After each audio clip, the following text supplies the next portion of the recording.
Hello, Tyson. We're here. Spook-isodes have arrived. Spook-isodes. Is it a full moon? Do we know? No, I don't think it is, to be honest. Damn. I know, what a waste.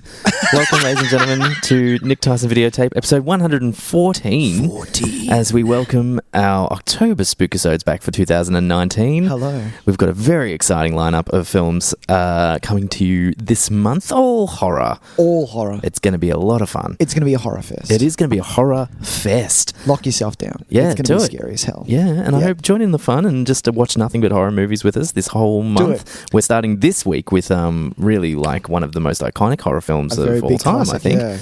That's from 1996. 1996, yeah. Scream. Scream. Wes Craven directed Scream. Oh.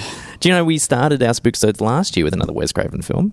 We did. One of my favourite films. It's up there in my top 5 favourite films of all time. That's very exciting. Nightmare on Elm Street. And so now we're making a bit of a thing I like it. Yeah. Oh, well, maybe, Hills of Eyes next year. Well, maybe the first... what we maybe could do is that we can make it so that... in every year, the first film that we do is from like one of the horror masters. Horror masters. Yeah. Oh, okay. It just so happens that we've done Wes twice. And that's fine because he's done 2 very classic horror films. Was there any classic horror films in the 90s apart from Scream? Was anything made in the 90s that people got behind as much? Oh, not as much as this. No way. Maybe something like Candyman? No, I feel like that started in the 80s, didn't it? Oh, I could be wrong. No, I think the first one was early 90s. Early 90s, but still like, I guess the only, because now that we're, there's no real horror franchises anymore. The last one, which they ran into the ground like a dead horse, which was Paranormal Activity. Yeah. Which, that first one, that was not bad. That was kind of scary. At the moment is like the James Wan... Oh, right. Yeah, fair deal. The Conjuring films and the Annabelles and stuff like that. Is Ouija part of that? No, I don't think so. What's the other? My favorite, Insidious. And Insidious, but that's a different world. But which is kind of also tapered out a little bit now after the 4th one was not particularly successful. No. I'd say that's probably the extent of it, isn't it? Yeah. Is that it? Do you know what's funny though? What's that? Chucky is still going. Oh, it is. It is. You're right. Do you know what I mean? Like Chucky is still going, and we did have a Halloween. Was that last year or this year? Was that this year? That was last year. That was last year. Yeah. Okay, so we've had a Halloween, but apart from that, as far as like new franchises go, we're pretty light on. Yeah. I think it's time for a revival, Tyson. It is. Someone's going to come out and do a horror movie that we haven't seen before. Something new. We need an iconic horror villain. We need a new one. We'd love a new one. Bring on the new one. Yeah. Because it's definitely not the Creeper. I'm telling you that. Oh, no. You're talking about the film's director there. Mm-hmm. Correct. The biggest creep of them all. Just a flat-out creep. Nick, why don't you tell the people where they can find our show? Well, thank you for joining us, ladies and gentlemen. Settle yourself in. Hopefully it's raining and with a thunderstorm. It's not. It's going to be 21 tomorrow. That's fine. But while we're listening and while we're rambling on in the intro, everyone loves a good intro. Jump onto the app that you're listening to us on and subscribe because we would love that. We really would. So do that. Then subscribe, all of those things on that app. Yep. And tell a friend. Tell a friend. Tell your mum. Tell your mum. Tell your mum. Apart from that, maybe not tell your mum. We're quite blue, Tyson. You just swear a bit. We've spoken a lot about balls. I have. There was a lot of balls in one episode, and I believe I dropped a C-bomb very early on in the piece. And we've cleaned up our acts since then. Tyson had edited it out for me very kindly. You did. I made sure, my friend. I made sure. Oh, look, we've got to keep a certain level of decorum here. Exactly. We're nice Australian boys. We're nice Australian boys. We don't, we're kids. We're men you can take home to your mum. That sounds awful.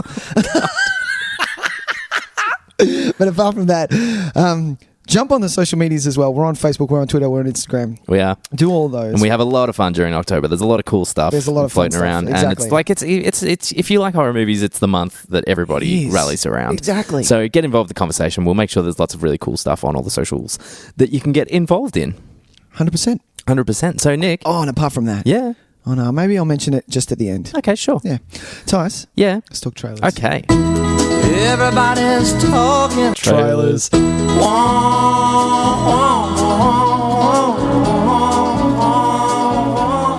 So So sadly, we're not discussing a horror film, though. No, we normally do. Yeah. They normally bring out like tons of horror movies, but maybe they're the slow up. Maybe we'll be bombarded this week coming. Yeah, I think it's this week coming that we're going to be dealt quite a few. And just to let people in on the way things are going, we're recording earlier in the week than we usually do, which means we'll have a longer break between episode recordings. So there'll be probably a few more trailers to discuss next time. That's true. But yeah, we thought this week we wanted to talk about the full trailer that landed today. Yep. When this episode comes out, it'll be a couple of days ago, but and that's for the full trailer for the King's Man. Yeah, The King's Man. Let's watch it. This will not be a war of heroes.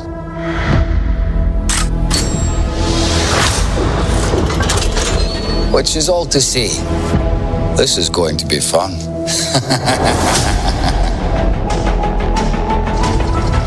The world burns. You have no idea of what men are capable of. We must do something. I know you want to fight. But there are other ways of doing your duty. You're going to need a suit. Come on. We are the first independent intelligence agency. Preserving peace and protecting life. Welcome to the club. Generals gathered in their masses, just like witches at black masses. While governments wait for orders, our people take action. Evil minds that plot destruction. Now it's time to show the world. Sorcerer of death's construction. How mighty you are. Oh, Lord, yeah.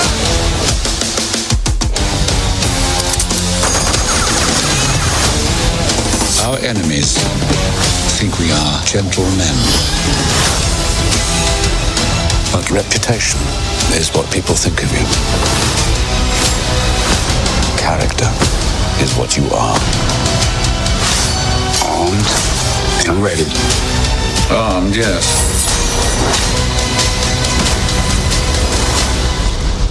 But ready, well, we shall see.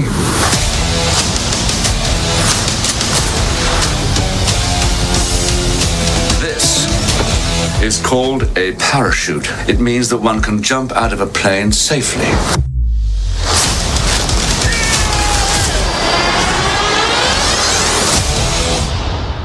We just watched it. We did. Tys? Yes. Did you watch the second one? Okay, so yeah, I'd heard Because the first one I love the first one. blew everyone away. Yeah. Everyone loved it. Of course you did. Yeah, we've spoken about it before. There are things in that first one that I don't necessarily love. Which I love that people bring this up. And my wife the same. She loved the movie except for that part that Sure. you brought up as well. And I think so. This second one kind of maybe learnt the wrong lessons from the success of the first one. Sure. And took a few ideas from that and put them into this new one. Yeah. And kind of ran with them a bit more wholeheartedly, as Yeah. opposed to just kind of a throwaway comment that you were like, oh, that's weird. Oh, that was odd. But I can ignore Yeah. that in this movie because the rest of it's great. Exactly. This one is kind of there's some major plot points that are really shady. And to be honest, I got about 2/3 the way through and wanted to take a little break and just went, Sure. I'm not loving this. There are moments of it that are fun. Yeah. Channing didn't entice you? He's fine. Yeah? He's not really in it a heap. Oh, okay. Jeff Bridges pops up as like not one of those the buildings. head of the statesman. Society. Yeah. And he's great. Really enjoy what he's doing. Julianne Moore's having the time of her life. Nice. Whether or not it's a good performance, I'm not certain. But she's either loving hit it. or miss, but when she hits hard. Yeah, I that's love for sure. Julianne Moore. But yeah, so I haven't gone back and watched the end of it. I don't think Okay. I'm going to watch it. I might not. I'm going to watch it. Because Matthew Vaughn has done all three, yes? Yes. Yeah, okay. Yeah. And this one, the one that we're just talking about now, the King's Man. Yes. It's where it all started. So it's a prequel, essentially. We're getting our prequel set Yeah. during World War One, I think. Yeah, because 2 was Nazis. Yeah. Yeah. And this isn't Nazis. No. So, we're getting World War One where what do they call it? What is the store out the front? The gentleman's... It's called the Kingsman. It's called the Kingsman, yeah? Yeah. Yeah, that's what I thought. The store, So we're seeing the birth of that. We're seeing where... Jesus Christ, what's What's the actor's name? Ray Fiennes. Ray Fiennes, thank you. Where he started, he's kind of the head of it all as the Duke of Oxford and things like that. But yeah, we're seeing where it all started, and it's taken, watching this and watching even the first one, you can tell that they've gone, okay, maybe let's pull back on the comedy reins a little, and then let's do a little bit more of a serious. You're going to get some comedy moments, obviously, but this feels like a lot more of a serious piece, don't you think? It does. It looks like they've, kind of lessened the frat boy kind of elements that were littered through the other ones, and is focusing more on the stuff that I actually enjoy. The kind of there's a line in the trailer about how your reputation is what other people think of you. Character is what you actually are. Yeah. It's those kind of things that I'm more interested in. This idea of this well polished gentleman's group, who are kicking ass and saving the world, but are doing it in like this kind of the with class the whole way through, class and poise, 100%. And that stuff I found really interesting. And I think throwing Eggsy in that mix is where we get some of the enjoyment of that first movie. That's where the comedy was. Yeah, he's exactly. not that. He's a real rough diamond. Whereas this one, it looks to be like it's focusing on the gentleman's side of things. You've got Ray Fiennes as the this war hero, who is obviously. I mean, if you want a distinguished gentleman, look no further than Ray Fiennes as your actor. He does that in his sleep. Or Benedict Cumberbatch. Oh yeah, he's not a bad choice either. The same way Colin Firth was in the first one. Like he's perfect. Yeah. And we'll get to see all the beginnings of the Kingsman. Like it has a bit of a like Captain America, First Avenger feel man. to it. What was the time, even like something like Sky Captain, maybe a bit of that kind of vibe. Nice. Like this kind of slightly futuristic technology hidden away in behind the bookshelf. Wild West, if you will. The way that kind of incorporated some of that. Pass on that film. Yeah, I know. It's a terrible movie, but maybe some similarities.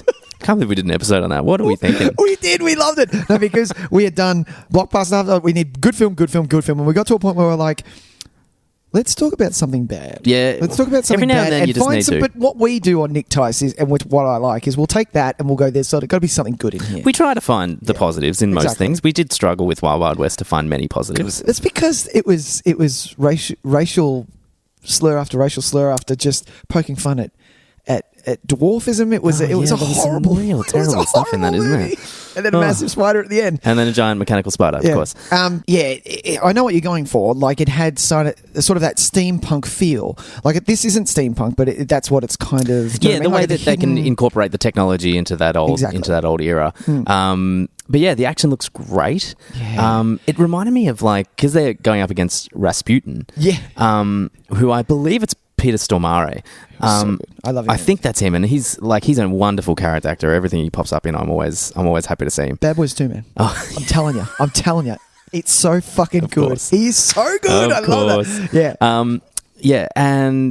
But because of that, it's what the Hellboy movie kind of. Went around that the occult kind of mythology around Rasputin, and so you can see that there's these soldiers that look like they might be on some kind of weird gas, chemical kind of enhancement thing. And I love how movies do that. They'll take something that we know, maybe Jack the Ripper, and turn it into something that is different. What if you thought about it this way? What if Jack the Ripper wasn't actually one person but 10 people? What if he was a werewolf? Exactly. Yeah. What if Rasputin actually was a Jekyll and Hyde? Well, yeah. What if he actually discovered the secret to what they're trying to think? It's the Overlord movie dealt with this as well. There's all those bad movies, those Iron Sky movies about what if the Nazis actually discovered how to use zombies as soldiers and stuff, or to have lycanthropy in their ranks or whatever. Yeah. And so there's that occult mythology to the character. So it's a good choice of villain because now we get what the Kingsman. It's such a heightened sense of reality in those movies. You have these villains that goes beyond James Bond style villains. They're to the point of ridiculousness the way that they're presented. You think of Samuel L. Jackson's character. He's so incredibly powerful, but then he also has a lead henchman who's missing legs and has razor sharp things on her feet to fuck you up with.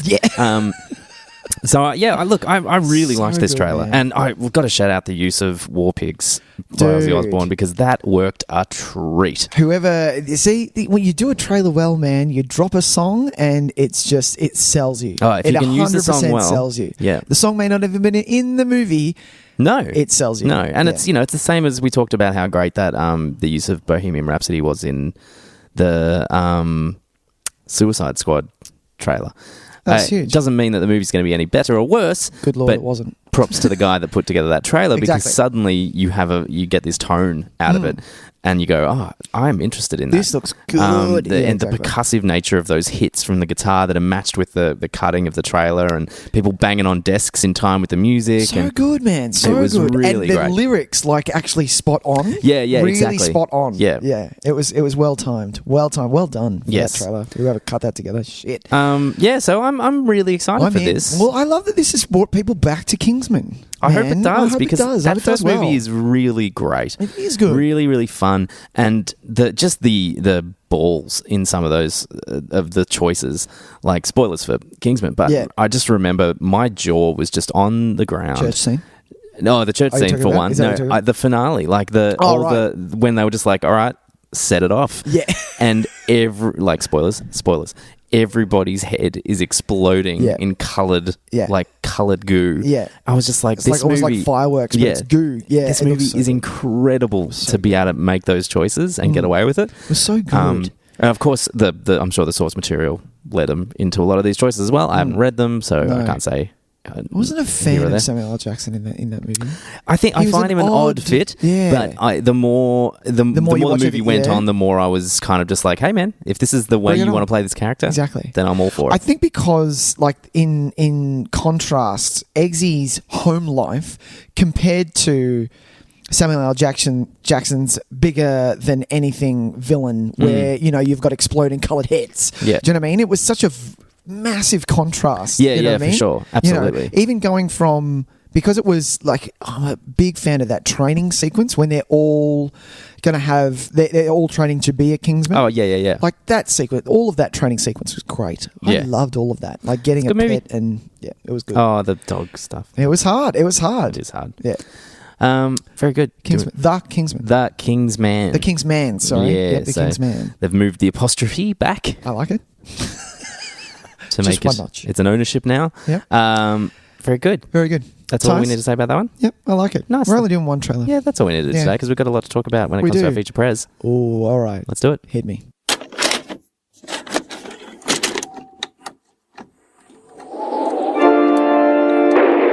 And now a feature program.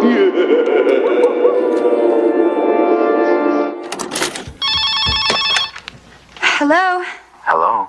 Who is this? Tell me your name, I'll tell you mine. I don't think so. What's that noise? Popcorn. You making popcorn? Well, I'm getting ready to watch a video. Really? What? Oh, just some scary movie. You like scary movies? Uh-huh. You never told me your name. Why do you want to know my name? I want to know who I'm looking at. Someone is playing a deadly game. It all began with a scream over 911. Someone who's seen one too many scary movies. Now he's taken his love of fear Hello? Hello, Sydney. one step too far. Do you like scary movies? What's the point? They're all the same. Some stupid killer stalking some big-breasted girl who can't act, who's always running up the stairs when she should be going out the front door. It's insulting. There are certain rules that one must abide by in order to successfully survive a scary movie. Number 1, you can never have sex. Hey, it's me. Never, ever, ever, under any circumstances, say, I'll be right back. Because you won't be back. Get another beer, you want one? Yeah, sure. I'll be right back. He didn't make the rules. Police are always on track, but they watch prom night at same time. He just kills by them. Don't answer the phone. Don't open the door. Don't try to hide.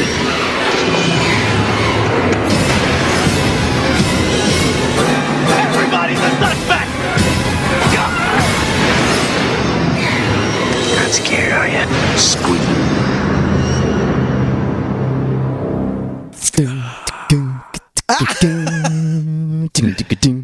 It was fucking scary, man. What is your okay? So give us the best. 1996. Scream comes out. We are clearly both at the video store.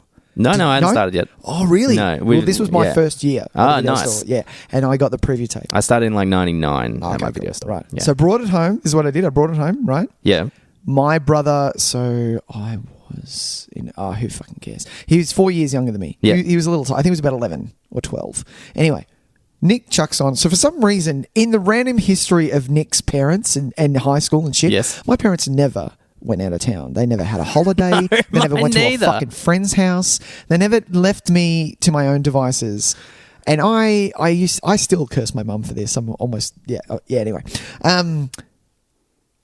There's a time, it was like a couple of hours we had to kill. I was like, well, let's watch this, Dan. I got this. And Dan, he was, we watched Predator, we watched RoboCop, we watched, these. Yeah, I thought he could course. take it. I thought it was fine. Chuck it on. Drew Barrymore's scene. Yep. Boyfriend on the patio. Right at that scene of the boyfriend on the patio, my brother turns to me and goes, Nick, I don't think I'm allowed to watch this. I was like, oh, mate, I'm so sorry. Turned it off. Oh God, that's my memory. That's my first memory of Scream. No, and then we ended up we put on Wedding Singer. I'm pretty sure. Oh, nice. Yeah, not a bad choice. Yeah, please. But yeah, Scream 1.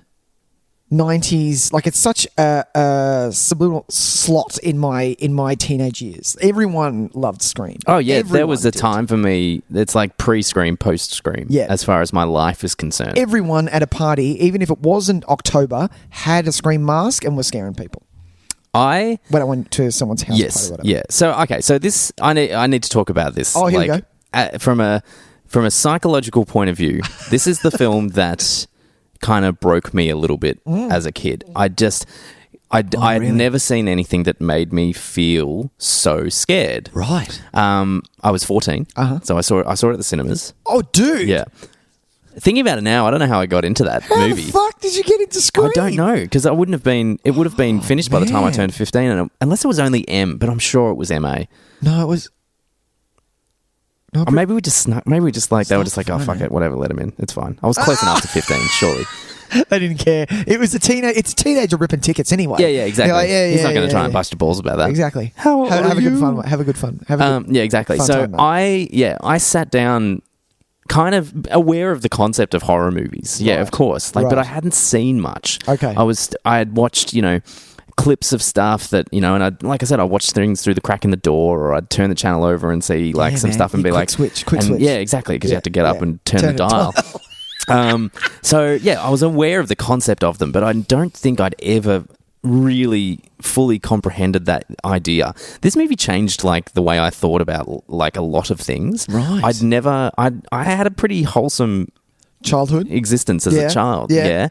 So, and whether or not I was sheltered or anything, but that's all right. It just wasn't exposed. This was the thing that gave me the idea, made me aware that people can do these things. Right. And I was honestly affected. I know it sounds like it's kind of hyperbole now, but and everyone's like, oh man, that scared the shit out of me. This movie literally caused me some trauma as a kid. Did you had full nightmares for quite a while after this? I slept with a light on for quite some time. Yep. I was unable to I couldn't look at the ghost face. I had to just completely remove it from existence in my mind. Okay.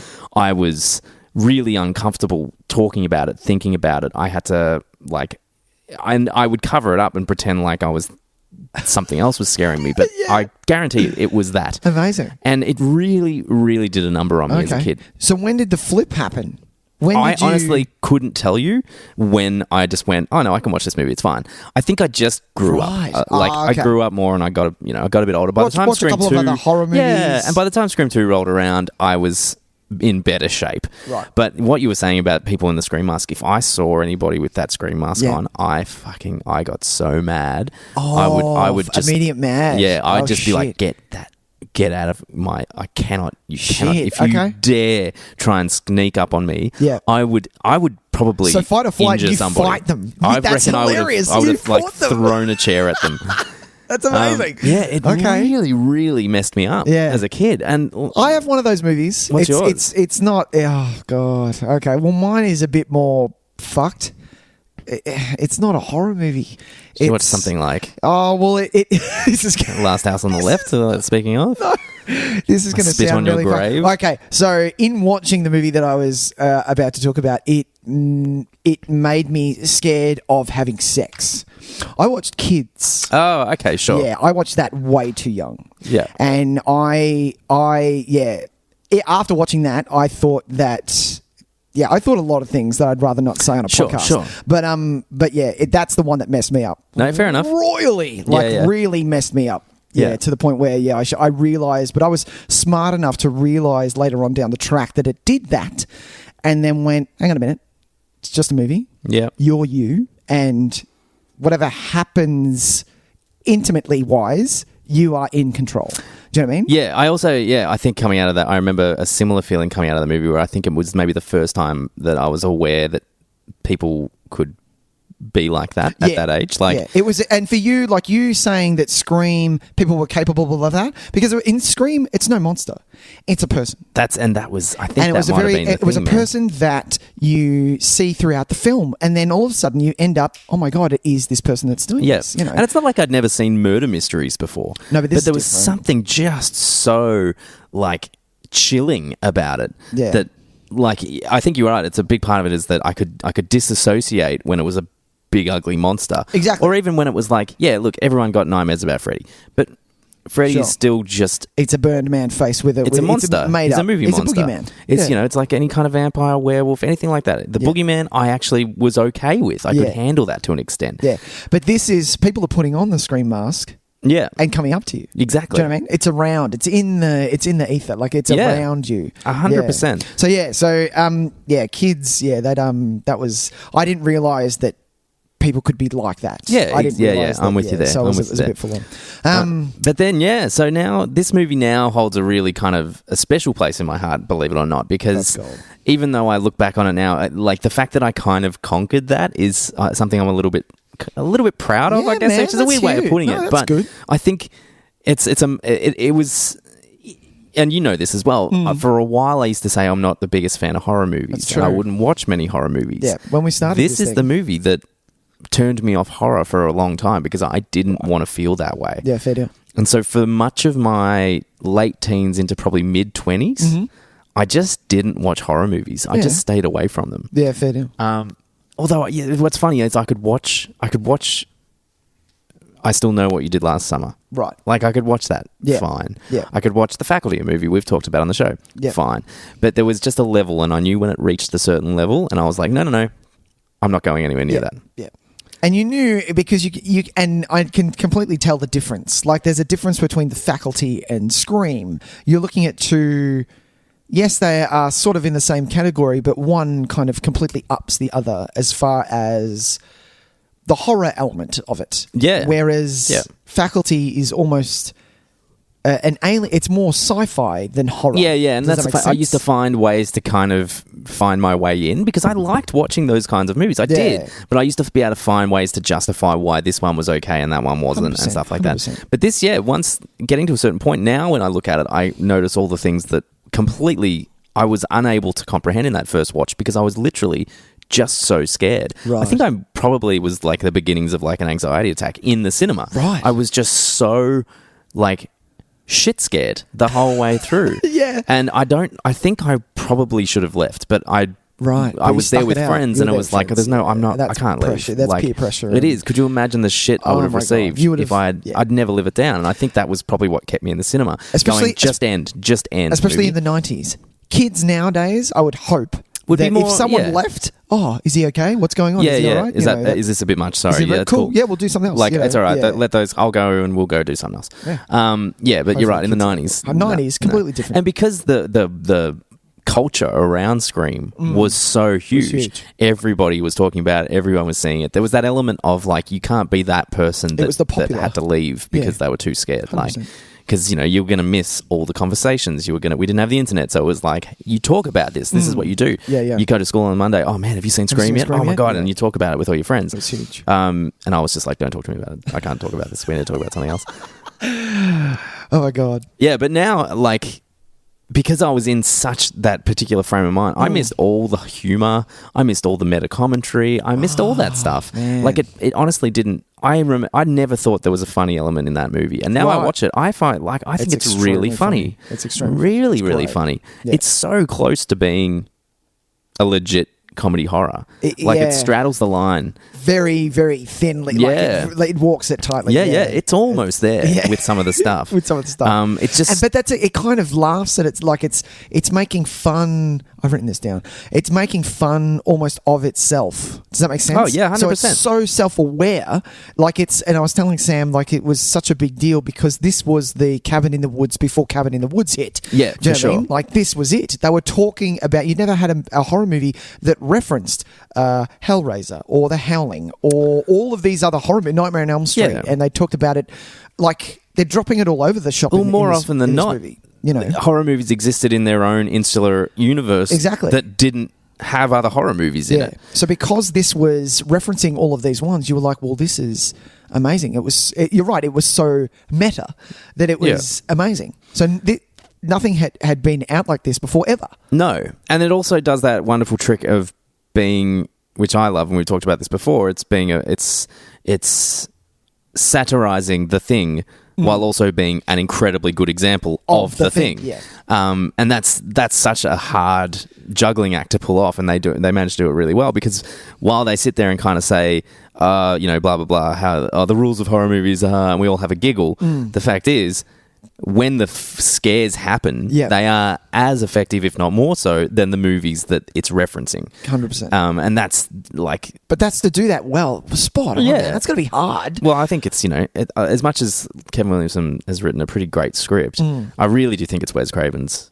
You think so? Baby, this thing. I think. Really? Yeah, because I read that Williamson took it to... he took it to other horror directors. He took it to Sam Raimi. He took it to others. And all of these people saw it as a comedy. Yes. Where you need to, know when to stop laughing because it's all of a sudden it's gone serious and you're like, oh shit, this is a horror movie. This actually is doing its job quite well, So I think it is kind of half and half. It is Williamson's writing as well as Craven's. Yeah, I think of this film in someone else's hands. Using the term "it's his baby" is probably misleading. I don't think he had this huge personal investment in it. Yeah. I think he just saw a script that he was like, I can do something with this, and did it really well. But I think the effectiveness of it is. I would say it's more to do with what Wes Craven's doing, because he understood exactly what Williamson wanted. Yeah. Williamson's written a clever, maybe a little bit too clever script at times. Sometimes. That you kind of, there are some conversations that I think start to border on being a bit too tongue-in-cheek. Mm-hmm. And maybe a little bit too self-aware. Okay. And we talked about this when we were talking Swordfish. I find it really hard to stomach to stomach anybody talking about movies in movies. I find it's really, it comes across as pretty wanky. I think they do it okay. They do it pretty well in this. I remember too. They do it quite well as well in the classroom. I remember because they have the conversation about sequels and stuff. What's funny is that how good is that? To talk about a sequel in a sequel. Come on. Yeah, and that's, to pull it off well. Scream kind of kept having to one-up itself, because the funny thing about the Scream series is that people kind of started responding to it as the commentary on horror. Yeah. Whereas this one, I think it was not its main focus. It was part of it. It was saying, what if we put a teen slasher movie in a world where they know everything about teen slashers? That's obviously part of the pitch, I reckon. Yeah. But that is what they ended up building the rest of the movies around. They M. Night Shyamalan themselves, and everyone thought there was a twist at the end. Yeah, there was exactly. What's the cool meta twist about this? And they've actually done it pretty well, I would say. Man. 4 is really decent. I really liked 4. I thought I wouldn't, and I thought I'd get really over all the Twitterness of it. It was great. Aside from the kills being slightly uninspired, I think I've talked about this before. They're a bit. The actual kills themselves are a little boring. Aside from the first one, the first scene's fucking great. I don't remember any of it. I'm gonna rewatch them all. Oh, you know we watch like Stab 2 through 7. That's right. In the intro, Yeah. like that's pretty effective, and we keep seeing all these different pairs of actresses put on the VHS, and one of them kills the other one, or something happens, and then finally we get to the real life of, I guess, and that we constantly second guessing ourselves as to what is a Stab movie and what is the actual Scream movie that we're watching. Yeah. And I mean that's clever in itself, because it's still a movie, but we're waiting for it to be the real movie. And like, how good is that? Come on, that's so good. So yeah, but I think the third one we've talked about it. The third one I think is the one that falls apart the most. I don't remember any of it. I rewatched it a couple of years ago. Parker Posey does an excellent Courtney Cox. Yeah, I think that's it. I think that's all I remember. I remember there's a ghost. Her mum pops up as a ghost in nightmares, and I was like, well, this is not. I don't want to go this direction. And then the killer is like, again. Don't spoil it for me. Oh, come on. No, I'm kidding. Come on. Do you know the first movie that was ever spoiled for me ever was Scream 2. Scream 2 came out. Everyone knew about it. I hadn't seen it yet. Sure. The whole school started seeing it, and I was the last one to see it. Oh. So they would have told you... John Marr, if you're listening to this, get stuffed. I love that you still know the guy's name. You fucking asshole, man. So good. Oh, I honestly wouldn't remember. Luke Watsford knows who I'm talking about as well. That's so good. Spoiled it Did he for spoil, me, man. So he would have spoiled that it was Billy's mum. He spoiled, yeah. But not the part about Mickey, though. Not You the wouldn't part have known about Mickey. No. Okay. So he did it half, but still, man, come on. Don't spoil the movie. Yeah. Spoiler-free zone. Spoiler-free? I said spoiler-free wasn't a thing. No, exactly. It wasn't. If you worked around and said no spoilers, people would be like, what the fuck are you talking about? What, on cars? Yeah, exactly. You're a dickhead. I'm like, okay, take it easy. Also, that's a general rule as well. Don't put spoilers on your car. Unless you're actually racing, what are you doing?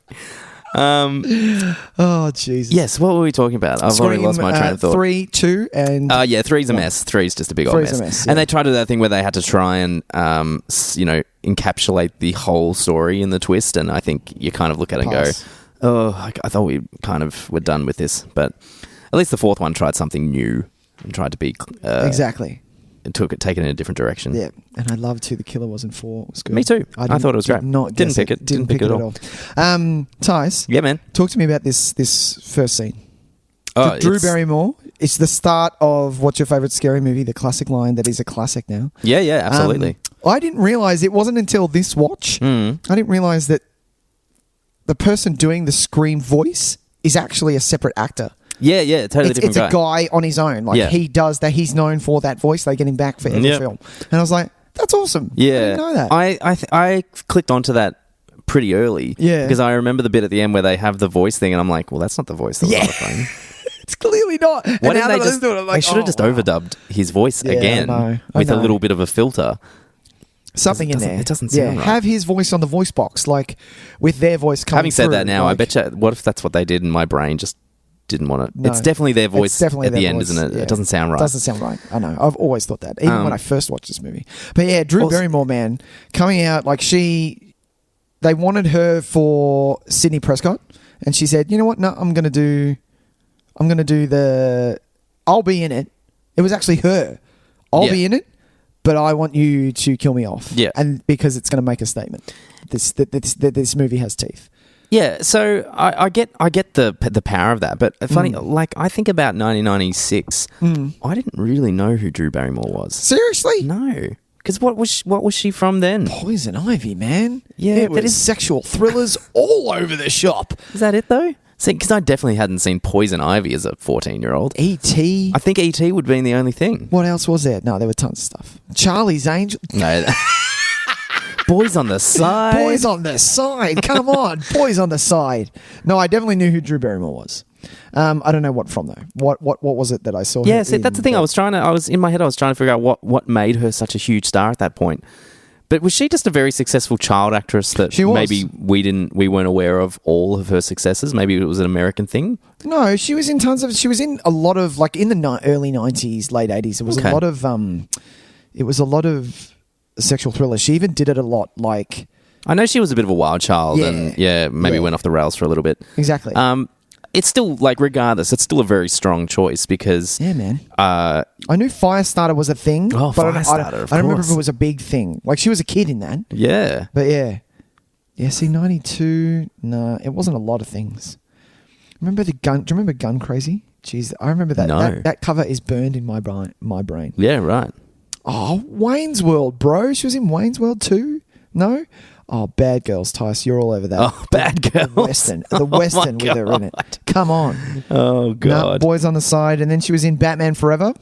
Yeah, but 95, that was... Yeah. Big part. And then... She was, one of Two-Face's and then cronies. Scream was the next year. And then after that, 2 years later was Wedding Singer. Yeah. Well, so, yeah. I knew who she was, though. Well, the choice, it's still a strong choice because you put her on the poster. Yeah. You know, we have this inherent kind of belief when we watch a movie like this that this is going to be her story. Yep. And no, she gets gutted good and proper. Yeah, man. And it's oh man. And I think that going back to what I was talking about before, I think that was the moment in the cinema where my brain just shut itself. Her getting home? Because I was like, I'd never seen anything like that in my life. It was intense. And I honestly I reckon I just went, I'm fucked. I'm like, this is it for me. I'm just going to pass away in this cinema right now. I'm going to pass away. Good night. That's hilarious. That's it for me. I love the. It's such a great start and a great Psycho reference. I remember when I first watched it, without my brother there, when I watched it fully, like when she screams and nothing comes out. When she yells for her mum. Oh, that was like so full on. Do you know what? In my head, I'm sitting there now and I'm just like, throw the fucking phone. I know. Throw the phone at him. onto make a noise. Just throw it at him. Yeah. Nothing. Nothing. What are you doing, Drew? Yeah. God, it was letting good. us It down. was really good. Do you reckon I like that? I like the I'm going to ask you some questions element to it. No, I mean... His element to that. I really like that because even at that early age, and even I had not seen Halloween or Friday the 13th at that point. Yep. Even I knew that she got that wrong when really? she answers it. Yeah. Yeah. Which is like, as a 14-year-old, you're like, no, she got it wrong. Oh, no. Yeah. Which is really, it's clever because I think it's enough, but you understand her reaction in that moment because, of course, the hysteria of the situation, you'd just go straight. You would go straight to... Jason is the iconic villain of Friday the 13th. Yeah. Wrong answer. Yeah. It's clever. I love it. Steve, he's not going to make it. I don't think I'd seen guts. Oh, really? Before. Maybe I think of... No, but you'd seen... No, but this is the Predator, thing. right? You'd seen Predator, you'd seen RoboCop. That's a lot of guts. But what this is coupling with is that it's horror. So you're getting a thrill... someone is coming after you element. Not... we're a crew of bad guys and we're fighting an alien. Yeah, that's very, very different. Do you know what I mean? Like it's just the helplessness of it. It's so... It really is so distressing watching this because she's doing a wonderful job. Yeah. Drew Barrymore is acting the shit out of this. Yeah, man. She's so great. Like in Predator, when you're watching Predator as a kid, you put yourself in that army of men and Arnold Schwarzenegger is standing by your side. That's a good point. In Scream, you're the one placing the phone. Oh yeah, it's incredible. It puts you in the limelight. It's very isolating. Yeah. And as soon as they set it up, and it's like, no, you can call the cops, but they'll never get here in time. You're here by yourself in this open property where it's a great set design. I assume it's on location, but so many fucking doors in this house. By the way, oh my god! And as if you leave them all unlocked, I don't even care. However wholesome that town may be, if I'm home alone, I have maybe one door unlocked, and it's one that I make sure that nobody could get to. Right. I have my sliding door unlocked. Sure. That's probably it. Sure. And that's just to be able to mosey in and out at my own leisure. Yeah. But she's by herself in this huge property. Her parents are out for the night. She's about to watch a hairy movie. A hairy. It's a werewolf one. Nice. It's very hairy. And she's like, every fucking door is unlocked. Yeah. In the house. And she has to do a full lap. Twisting them all. She does. She does a full lap, doesn't she? My God, this house. And that's another thing I wrote down. These houses are massive. Massive. There's a huge houses. Drew Barrymore's house, Sydney Prescott's house, and Stu's house at the end. Yeah. All mansions. Yeah. Then again, we are watching a very all-white cast. We are watching. I never actually thought about that. It's a very white movie. There needs to be some ethnicities in this film. Not just yet. We weren't at that point just yet. Yeah, right. Yeah, Westboro. Unfortunately, is it Westboro? Westboro. Westboro. Yeah. No, I'm getting that wrong. I'm thinking Westboro Baptist Church. Oh. I'm getting that very wrong. You're right. Where is it set? But yeah, it is like you're getting. And when I looked at it now, like I thought when I first watched it, I thought, oh yeah, it's like a little town. Like I grew up on the Mornington Peninsula. It's not. People are friends. Everyone kind of knows each other. Blah blah blah blah blah. No, they're like kind of in Idaho. They live like on farms. Like when you look at Drew's house, when he says Woodsboro. What did I say? Westboro. No, it was my fault. I set you up with it. When you look at Drew's house, when it pans out and the parents are driving down, and you look at her parents own a farm, and I'm like, oh wow, you literally could run and you're not going to make it anywhere. Then you go to Stu's house, and when it pans back at the very very end, you've got a hill. It's huge, and I'm like, open property. Where the fuck are we? Yeah. Yeah. So I thought the town was small. I thought yes, it is a small town, but I thought it was more. I don't know, in its own bubble. I thought it was more suburban. Yeah. Not farmhouse. No. And but I think it's an excellent choice to set it that way because it makes it that much more desperate. Yeah. That fear of the complete lack of help coming for you. Yeah. No. Your neighbours are like 8 miles away. Yeah, exactly. Yeah. Exactly. No, that opening shot scene is really everything that this film needs to get itself going because it just gets you right in the gut. Pun intended. Yeah.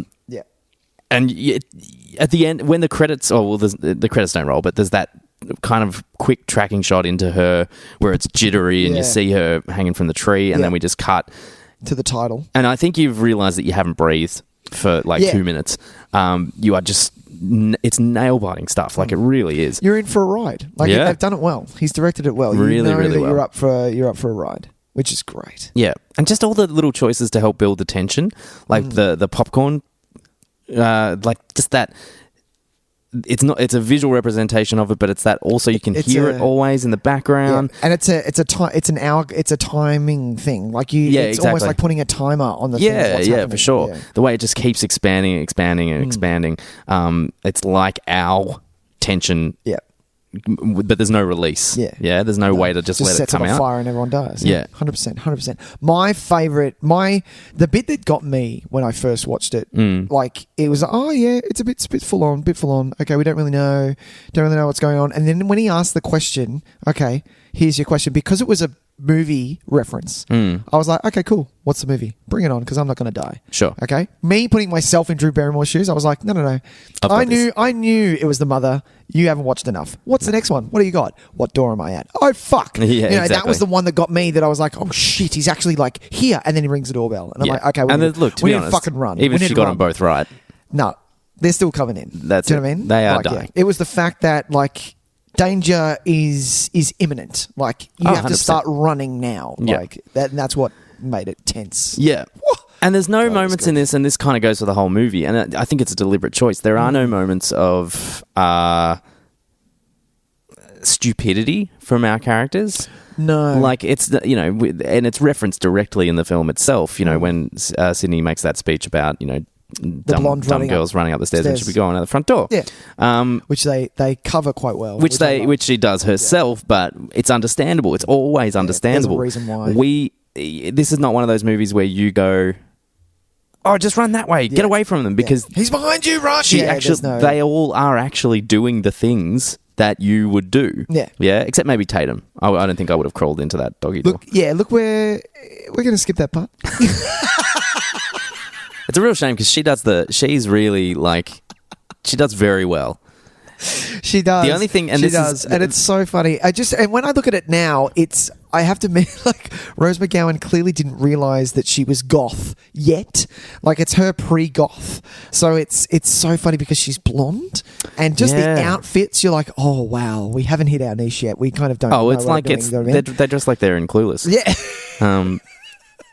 Which, I've got nothing against that at all. No, but it's a very heightened version of that 90s. Or maybe it wasn't. Maybe that's just what it was, and I remember it as being a heightened version of 90s fashion. But maybe we just actually dressed like that. Yeah. Well, that's what Sam told me. All female outfits were very boxy or over slutty.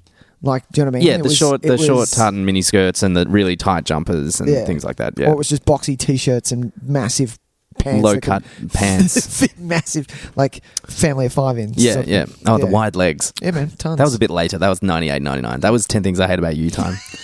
Everything Julia Stiles wears in that movie. No, if you have a look at the school of, what is it? Woodsboro. All the guys are wearing, like, it's just nothing but skaters. Yeah. Like, it's all skater Full gear. skater gear. Yeah. And rave gear is almost coming in. Like, you can see, a bit like, of rave gear coming in where guys are wearing way too big of pants. Yeah, like, yeah. Why do you have fluoro shit on your pants, man? That's weird. Oh, I love it. Jesus. I love, like, looking back at it now, and even, like, how Scary Movie was a parody of it, like ripped it off quite well. The scene where they're all on the fountain, it's so clearly that all of them are over 25. Oh yes, of course. Number one. Look, like it's so obvious. I don't think Neve Campbell was particularly old at that point. She was early 20s. Yeah, probably early 20s. I think she might have been the youngest of them, though. I'm not certain actually. But yeah, like what Jamie Kennedy's wearing, and Jamie Kennedy for a starters. God, where have you gone, bro?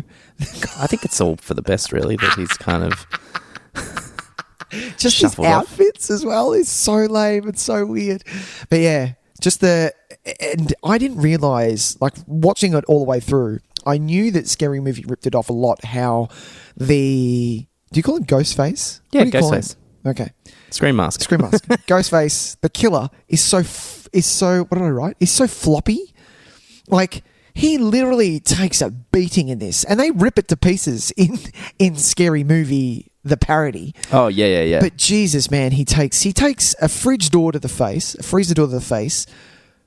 Sydney, like, backflips him.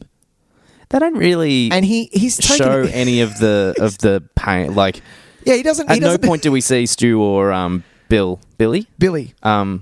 Yeah, Billy. Why does that sound really weird now? That sounds weird. Billy and Billy Loomis. Yeah, Billy Loomis. You don't see him with like bruises or limping. Yeah, because that fridge door that would fuck your face up. Man, she took it hard, man. Yeah, she gave it a good swing. Crack and smacked it in the face. That's a good point. So and a bottle, man. She throws beer. I love. Yeah, there's no cuts or anything. Beer bottles to the head. Yeah, see, that's the moment in this movie where I'm like, this is the one thing about horror movies and this is fight or flight. Yeah, I think my instinct would always be if the killer's on the ground. Yeah. I am picking up whatever I've got next to me and I am hitting him and hard until it's done. Yeah. And then I am standing there. I'm not taking my eyes off the person. Yep. And I am calling out for help. And until 8 other people are there and we're all standing. Beating the shit out of the person. We're all beating the shit out of them. Who the fuck is this? Like that scene in Office Space with the fucking fax machine. Then... Or the microwave. What is it? It's a printer. Printer, that's it. And that's when I'm happy. I like it. I'm not running. God, that's funny. I like it. Yeah. So speaking of the the fact that they don't really show any kind of resulting injuries, how do you feel about all the red herringness of this film? Do you remember? Because I was trying to remember in my head the feeling of not knowing who the killers were. And it was actually something that was really exciting about each new Scream film. It was. Trying to figure out who the killer was. Yeah. And I think... I'm not sure if I picked it. I don't know. Did you feel like you picked it? I didn't. I 100%. I always thought, for some odd reason, I thought it was the principal. I thought it was the Fonz. No, because they set it up for you. Because they set it up well. Yeah. And then when he dies, I was like, well, clearly it's not him. I remember distinctly when I first watched it, goes, oh, well, it's clearly the principal, man. He's a nutter. Do you know what is a really weird... And I think it's foreshadowing as a red herring. But when Sydney first comes into the office and he talks and the guy's like, oh, he grabs her face. Touches her face. Yeah, and I was like, oh, that's... You dodgy fuck. That's weird. Yeah. And it's obviously... It comes from a place of... almost protection. Yeah, which we discovered because he's not that way. And he actually takes it really personally. Like, I love the way he just fucking lays into those two kids because that's how awesome. I felt about anyone. If they were in a Scream Mask running around school, that's exactly you both expelled. Get the fuck out. Yeah, that's how I'd feel about it. You know? But yeah, obviously they set it up with he's got the scissors and he's talking about gutting them and he's, but yeah, he's obviously actually just very much protective of his students. Yeah. But that's a weird and it's a really effective choice because it's gone in a second and all we do is we just see the chief of police kind of go, that's a bit strange. That's a bit strange. Why are you touching her like that?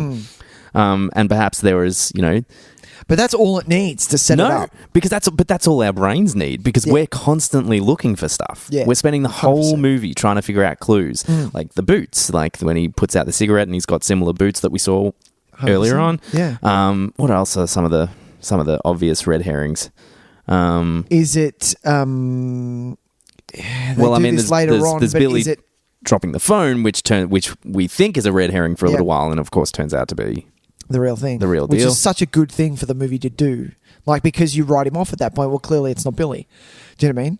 Yeah, because there was a phone call made, and the idea that there could be two killers, huge, never ever crossed anyone's mind. No. I actually thought. I remember sitting in the cinema and thinking it was kind of weird when Billy died.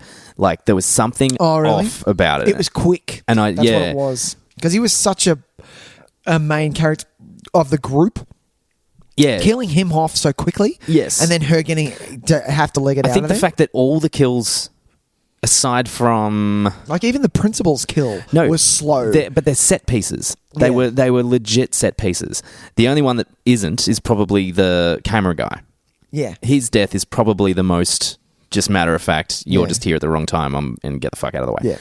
So for a main character to be killed kind of unceremoniously, I remember even then at 14 going, something's weird about that. On there. I'm not sure. Something's going on. But, my brain couldn't comprehend that there's actually two killers and that this is all a setup. I just remember thinking that it was odd and I couldn't put my finger on why. Yeah. 100%. Yeah. 100%. But so...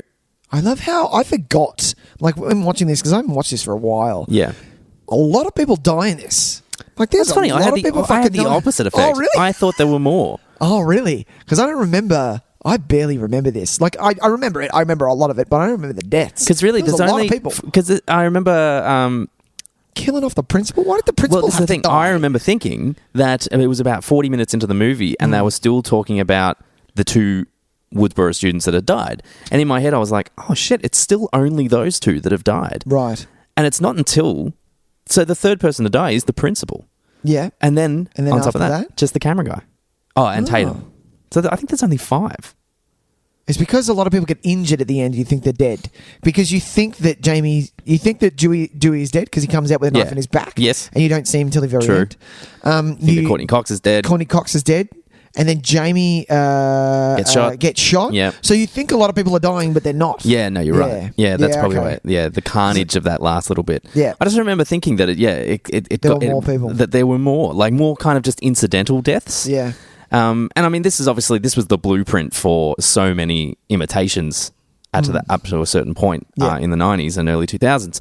All those movies had, I think, and I don't want to speak out of turn, but I feel like they had larger casts of characters that had deaths. Yeah. Like there were more set-piece style death scenes. 100%. This is where we're talking about, Final Destination and Urban Legends. Urban Legend, yeah. Urban Legend. I remember the kind of liking. I still know what you did. Oh, I know what you did last summer. Was probably the most obvious one. Yeah. What was the one with Felicity? Was that Urban Legend? That was her. No, was she? No. Kerry Russell. There was one with Kerry Russell, and she was she the killer? Let me have a little quiz. I think that was Urban Legend. No, that was Rebecca Gayheart. But they look pretty similar because they both had that crazy curly hair going on for a while. That's right. So I get where you're going with that. Yeah, Felicity, man, everyone watched that show. My dad loved that show. Fucking weirdo. No, he didn't love that. He loved Ally McBeal. That's what he liked. She was in a movie called Dead Man's Curve. Dad, you weirdo. Dead Man's Curve? No. Which was a disturbing behaviour. No. No. Teaching Mrs. Tingle. No. No. No, I don't think she was in one. Okay. Yeah, there you go. But I think you're thinking of Rebecca Gayheart. I'm thinking of her, yeah. Who turns out to be the killer in Urban Legends. That's right. Spoilers for Urban Legends. What was I going to say? I don't know. No, it's gone. I haven't opened my notebook yet. You haven't even opened your notebook yet? No, I've just been running off the cuff. Oh, the school. Okay, I have a bit of a thing that my wife pointed out to me, that the whole school is sociopathic. They all celebrate death, like the fact that 2 students at the start got offed, got killed murderously. Murderously? Murderously killed. And all of them are like, yeah, it's a bit of a like that's a bit weird, kind of, weird. Okay, I guess we'll just keep continuing on with life as and then all of a sudden, because of what's happening and because of how Sydney is getting harassed, the principal cancels and everyone celebrates. Well, let's have a fucking party. Okay, well maybe not have a party because there's a killer on the loose. It's funny how they're all so accepting of the party. Like even Dewey's like, it's just some kids, blowing off a bit of steam. It's like, come on, are you kidding me? Lock them up. People are fucking dying. Yeah, get them in the house. And then the principal dies, and it's not remorse. It's all the guys go, let's go fucking see. Yeah, we gotta go. Let's go see a dead body. Are you kidding me?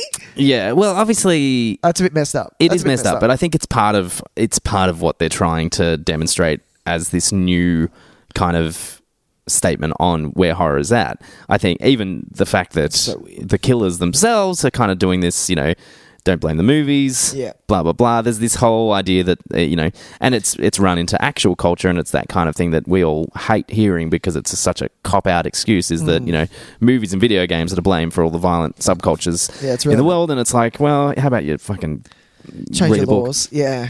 Because, and that's what this movie is kind of, I think, poking fun out a little bit, is that, these kids are so desensitized from all the years of horror movie watching that they're like, go see a real dead body. Yeah, they actually, and the idea that they were gutted is kind of like, oh, that's gnarly, and like, running around with the scream mask on and celebrating the fact that we got a day off. Hey, awesome. Yeah, man. School's cancelled. So weird. Yeah, which I think is part of I think that's where a lot of the humor comes from, is that just how little sympathy they have, unless it's someone directly that they're directly involved with. Like, you get it from Sydney. She kind of, even looking at Drew Barrymore's empty chair, she's like, oh, this is weird. And yeah, of course. Yeah. But she's, she's come from a place of trauma as it is anyway. And so she's one of the only people that have actually experienced something like that firsthand. So she's got that kind of residual pain from that. And it's like, it's still lingering. I'm going to wait. I'm going to leave what I have to say for a little bit later. Okay, sure. What have you got, Tys? I was going to say, so knowing that there are two killers, I did a little bit of searching around because I wanted to. This is something I've always wondered about, and I was never 100% certain. So I went to the webs. Here we go. To find out who was on the phone and who was doing the killing of each of them. So has someone broken this down? There seems to be a consensus, which I'm not 100% sure I agree with. Okay. But the consensus is that for Drew Barrymore and Steve, at the beginning, it's Stu doing the killing, and Billy on the phone. Billy on the phone, right. When the attack on Sydney in her house is the same. Yep. The principal is Billy.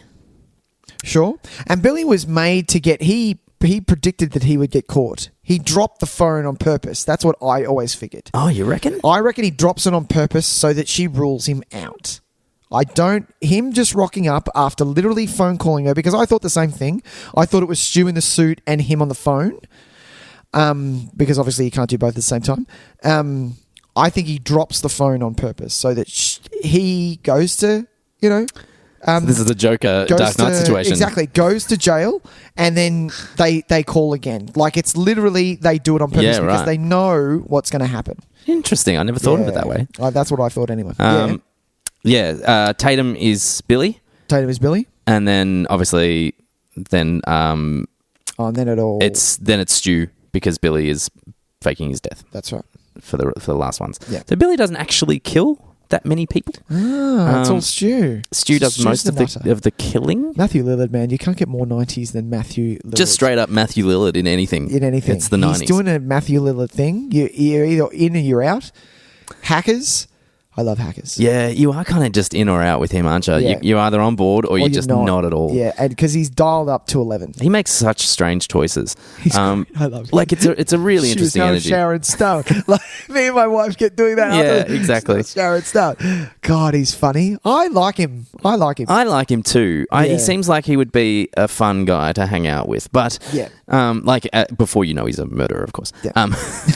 After that, then I'm less inclined to want to hang out with him. It's a bit weird. But yeah, it's just such an odd energy. And I think, Billy's kind of doing this Johnny Depp brooding thing. Yeah, I have gripes with Billy. I've never really liked Skeet Ulrich. Ulrich. Yeah. I don't know. I never really knew what the appeal was. Yeah, you're right. It's just a greasier, dirtier Johnny Depp. But yeah, it's very 90s bad boy heartthrob. Yeah. So I get it, I guess. And we had Josh Hartnett on a superficial level. Yeah, Josh Hartnett would have been much better in this. He's a better guy, yeah. Oh, that's a good choice. I just think, what I was going to say before is that I don't like the way that Billy is written. Maybe we've grown a bit since then, but Billy as a character is a bit of a prick, especially towards Sydney. Like, he is out for one thing and one thing only. He even brings up, like, you should be over your mum's death by now. It's been a year. Whoa, let's. Yeah, sorry. He's looking to just get laid, sort of thing. Do you know what I mean? Yeah, but he's a murdering psychopath. So I know, but he's just like the fact that Sydney is going out with him. It's maybe it's less weird. believable that Sydney actually has any kind of attraction to him whatsoever. But I kind of. You think that him pushing. I think he knows what buttons he's pushing. Okay. I think he's really well aware, considering the fact that he murdered her mother. Yeah, he knows. He's trying what he's doing. Okay. Yeah, I think it's a big amount of manipulation on his behalf. Okay. There is one really strange bit that I'm still not quite certain is what it's about.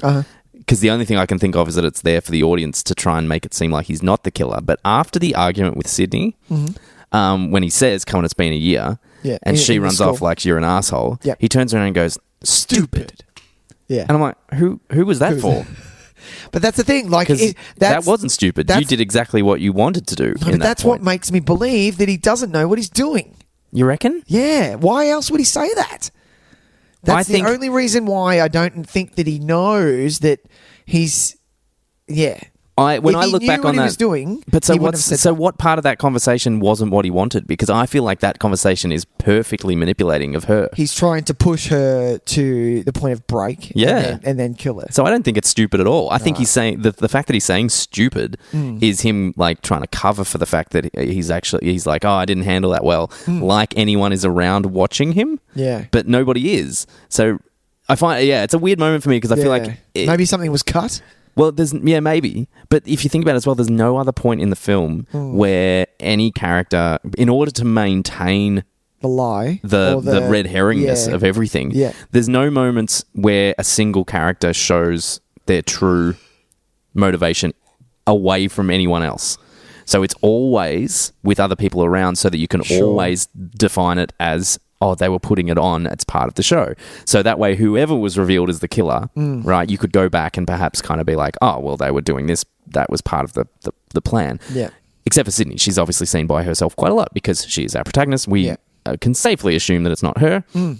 But then in this, we have that one little moment where Billy, by himself, tries to reveal something to the audience that makes us sympathize with him. And I was always like, that's weird. That's weird. Who's that for? No, that would be something that you would want Sydney to see or hear, but she's long gone by that point.